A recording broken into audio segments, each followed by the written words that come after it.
শালার পুত আমার লগে বেইমানি করছে। আমি রাস্তার নড়ি পছন্দ করি, সম্মান দেই, কিন্তু বেইমানি সহ্য করতে পারি না।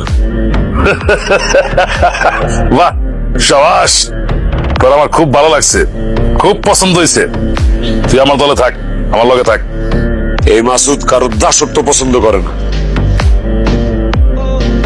আমি আমার মনের বাচ্চা, টোকাইগিরি করি, প্লাস্টিক সাফ করার কথা কয়ে ঘরে ঢুকি, তারপর নিজের কাম সেরে চলে। বাহ, কি কথা শুনেলি রে, তোর কথা খুব ভালো লাগছে, আমার খুব মনে ধরছে। তোর মতো পোলাই তো আমার দরকার। তুই আজকের থেকে আমার লগে থাক। তুমি নাকি কোন টোকাই মোকাই ধরে নিয়ে এসো? ওয়াও,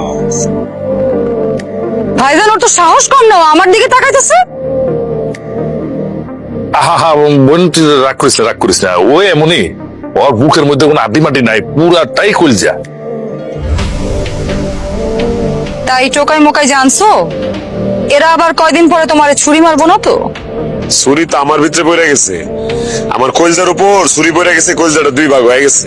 জান, ওরে যা দেখতেছি দৈনিক 3000 লেখা দেই নাকি? দৈনিক আমার 3000 টাকা দিবেন ভাই? আরে না, তুই ডেইলি আমার বোনের কাছে 3000 টাকা জমা রাখবি। ভাই, আমার কি আপনি এত ভেলকা ভাবছেন? এই মাসুদ কি ফকিন্নি নাকি? 3000 টাকা? কেন, তুই কি আরো বেশি দিতে পারবি নাকি? তুমি বলে 1 লাখ টাকা দিব, 1 লাখ টাকা।